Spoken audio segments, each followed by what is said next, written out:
Vermont State Police are continuing to investigate after 3 people were shot to death in their Paulette home. Crossman Jr. alleges that he went for a walk and came back to find his family dead in the home. It is your request or intention to waive the extradition proceedings, is that correct?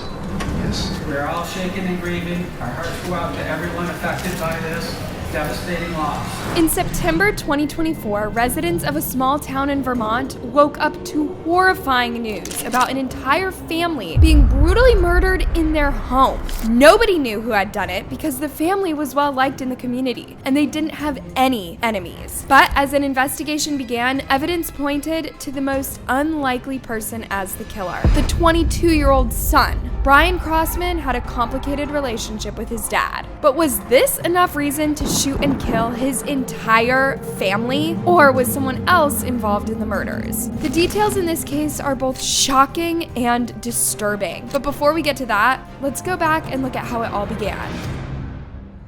Vermont State Police have named the 3 people killed at their Paulette home on Sunday.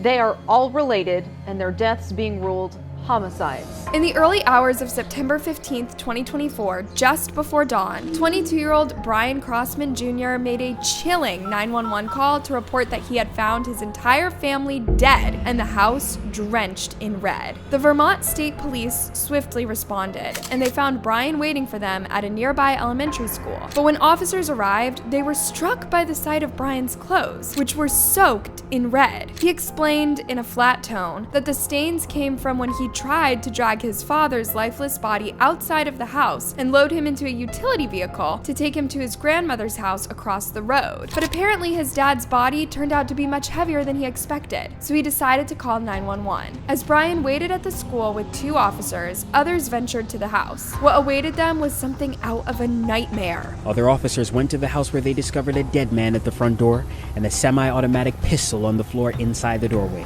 3 bodies were strewn across the home in various locations. The first one they found was Brian's father, 46-year-old Brian Crossman Sr., who we'll call Crossman, lying on his back near the mudroom entrance. His body was riddled with gunshot wounds, including a fatal shot to the head. The mudroom itself was a horror show. The walls and doors splattered with crimson, with bits of flesh and bone scattered across the room. Crossman's wife, Erica, was found in the master bedroom. She was lying completely naked on the right side of the bed with her legs spread apart. Her head was positioned facing her left side, and she appeared to have a gunshot wound to the left side of her head. And police believed that the body appeared to have been moved there. Erica's son, Colin, was the 3rd victim. He was found in his bedroom on the 2nd floor. He was lying face down on the floor with gunshot wounds to his head and calf. In addition to the bodies, police found several guns scattered around the house. A 12-gauge shotgun was on the dining room table, and a 9mm semi-automatic handgun was in the mudroom. Another 12-gauge shotgun jammed with an oversized shell was found on the couch. There was also a gun room near the master bedroom, which contained a firearm safe, 2 firearm cabinets, and several other guns. One of the cabinets was a wooden one with glass doors, and one of its keyed glass doors was left open, showing that multiple firearms were missing. The key was still in the lock of the bottom cabinet, which was full of ammunition. The type of ammo matched the ones used in the shootings throughout the house. As crime scene investigators were processing the scene, other officers were talking to Brian, trying to get to the bottom of this grisly crime. Brian told them that he had gone for a walk at night, as he usually does. He didn't know what time he left, but it was dark and he was gone for a few hours. He explained that his dad owns a large amount of property and that he would just walk around looking at deer. Sometimes I'm gone for hours on end. I just like to put my headphones on, walking around town and just listen to music, listen to podcasts. It's kind of like I vibe with myself, or whatever you call it. When he returned from his walk, he found his family murdered, which is when he decided to drag his dad to his grandma's place, which is kind of a weird move if you ask me. I mean, if you found someone dead, wouldn't your first instinct be to call for help? Dragging a lifeless body makes no sense, unless unless you're either trying to cover something up or there is something more sinister at play. But it gets darker. Brian reportedly admitted to detectives that he had actually changed into the red-soaked clothes he was wearing when the police arrived, and that there was more red-stained clothing back at the house. Police found this to be a major red flag because how do you even find time to change your clothes after finding your family murdered? Nothing in Brian's story made any sense to the investigators, but it was actually Brian's question that made them believe that they were looking at a cold-blooded killer. He casually asked, "So what's gonna happen?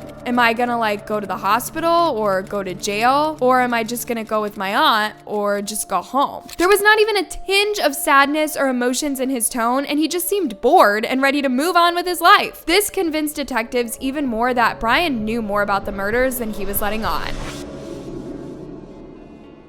Now, before we continue, let's rewind a little and find out more about the Crossman family. Brian Crossman Sr. was well-liked and respected in the community. He had just been elected as a member of the town select board, where he was supposed to serve for a year, and neighbors described him as being a hardworking man who was always there for his family and friends. In July 2024, Crossman had married 41-year-old Erica Paulswake, who had a teenage son, Colin Taft, from a previous marriage. Erica was described as being a loving and caring person who enjoyed hunting, fishing, and tending to flowers in her free time. Her son Colin was said to be an ordinary teenager who loved spending time outdoors and hanging out with his older brother. The family lived on a farm in the small Vermont town of Paulet, where the Crossman family had lived for generations. A neighbor said that Crossman and Erica had recently taken over the farm from Crossman's sister, and they were trying to make something out of it. The news of this horrific murder shook the entire community, as they could not understand why anyone would want to hurt the family.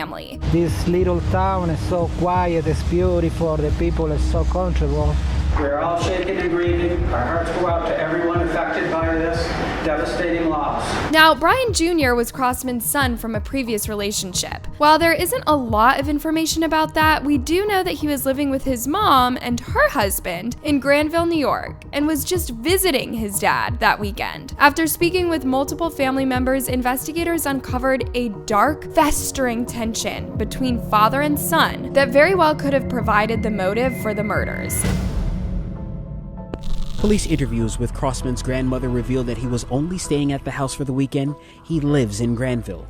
The affidavit states that Crossman Jr. claimed he went for a walk around midnight, discovering the bodies upon returning home 3 hours later. Both Brian's mom and grandma told detectives that Brian had a strained relationship with his dad due to his mental health and learning disability. Brian's mom, Crystal Bassett, said that she began noticing issues with Brian when he was about 3 years old. Over the years, he had been seen by multiple psychiatrists and even hospitalized at some point. According to his mother, his behavior had been escalating in the past 2 years, where he had begun talking to himself and becoming more erratic. Crystal had recalled an incident a month before the murders where she, her husband, and Brian were in Atlantic City, New Jersey. During the trip, Brian reportedly had a mental breakdown and began yelling at himself. When they got home, Crystal said that she called Brian's doctor to try and get him help, and they were given an appointment for October 9th, 2024. At that time, no one imagined what Brian was actually capable of. When asked what Brian had been diagnosed with, Crystal said possibly schizophrenia, but he had reportedly stopped taking his medication because of how it made him feel. This is what the affidavit said. His mental stability seemed to ebb and flow with peaks and valleys. He was described as being very erratic one moment and then seeming to come out of it a short time later. Crossman Jr. also had issues with certain textures, and they believed him autistic. However, it was not clear at the time of the interview if he had been diagnosed as being autistic. Apparently, Crossman Sr. felt that he couldn't have a normal father-son relationship with Brian because of his mental issues. He tried bonding with him when he was younger by taking him hunting, but as Brian got older, he started rebelling and talking back to his father. However, Brian actually seemed to get along well with his stepmom, Erica, and he had even told his mom that he loved being around her. That fateful weekend was the first time Brian was staying over at his dad's place in 2 years. Crystal said that she sent him there because she and her husband were traveling and she didn't want to leave him alone in the house. Then, on the early morning of September 15th at around 4:35 a.m., Crystal said that she received a text from her son telling her that something bad had happened and that he loved her and that she would eventually hear about what happened. She immediately called him and asked what was going on, but all he could tell her was that he was being questioned by the police and couldn't talk. Then he hung up. In a panic, she called Crossman's mom, Carla, who also had no idea of what had happened. In her interview, Carla Crossman described her grandson as never fitting in with others since he was little. He had never had any friends and didn't socialize with anyone else. She told detectives of the chilling moment she learned of the horrifying murders. She said that she had received a call from Brian's mom, Crystal, at around 4:45 a.m., asking if she knew anything about why Brian was being questioned by the police. And as they were talking on the phone, Carla said that she looked out the window and noticed what appeared to be blue emergency lights approaching. She quickly told Crystal she would call her back and rushed outside. Just across the road, she could clearly see a scene that could only be described as every parent's worst nightmare. Her son's lifeless body was lying at the doorway of his home. Investigators then asked Carla if she thought her grandson was capable of committing the horrific crimes, and to their surprise, she actually said yes and pointed out that Brian was very good with guns. Detectives also interviewed Brian's aunt, Rachel Crossman. She said that Brian texted her at 4:19 a.m. saying that he loved her. Then shortly after, she received a call from Brian's mom telling her that something was wrong. Rachel then called Brian to ask what was going on. He didn't answer the first call, but picked up the second and said, "Dad died." The call lasted about a minute, with Rachel repeatedly asking Brian what happened, and Brian responded that he didn't know and he didn't want to say anything because the cops are here. Rachel described her nephew as being extremely concerning and saying that he had expressed some extreme forms of aggression towards others in the past and throughout his life. Rachel also recalled an incident where Brian was seated on the front porch of his residence in Granville, New York, and would make a gun gesture with a hand pointed at passing cars and yell, "Bang!" Rachel also said that her nephew has always shown an interest in death and that he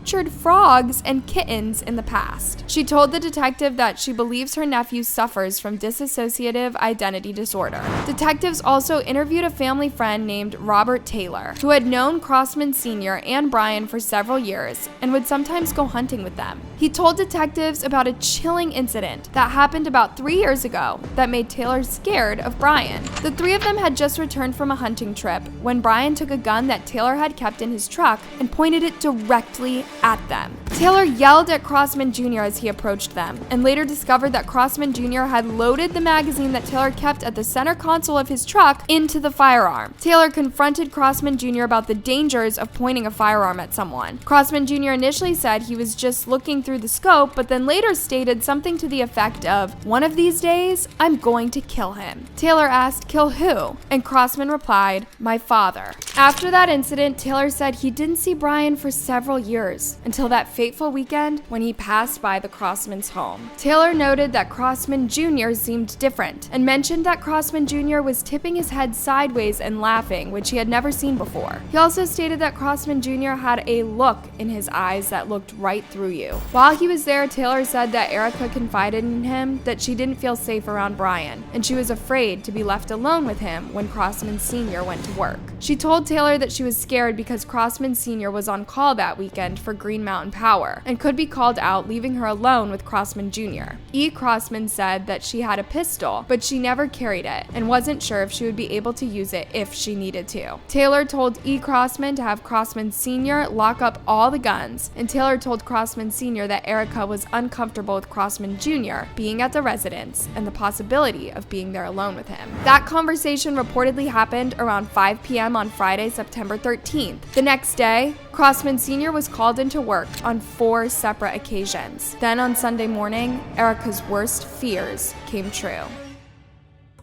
Vermont State Police revealed a plethora of evidence against the suspect. The affidavit contains a photo of Crossman covered in blood. Family details about his mental health also being used as evidence. According to the affidavit, the family was advised Crossman possibly had schizophrenia, displaying troubling behavior since the age of 3, including pointing a rifle at his father and a friend, stating that he'd kill the father.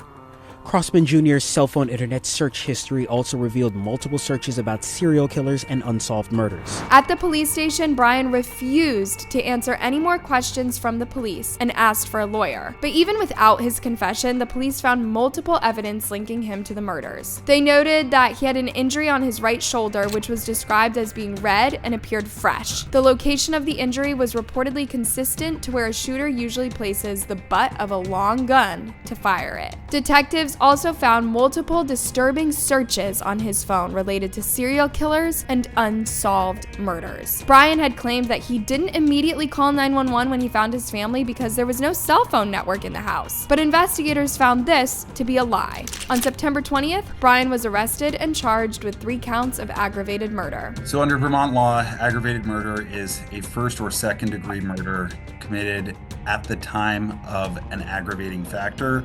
One of the potential aggravating factors, and the one that was charged here, is that the murder was committed at the time of another murder. As of October 3rd, 2024, Brian is being held at the Vermont Department of Corrections without bail. Investigators have not been able to establish a motive for the killing, so there are some speculations that he was obsessed with his stepmom and killed everyone because she didn't give any attention. But what do you think? Let me know in the comments, and don't forget to like, subscribe, and hit that bell button for more content.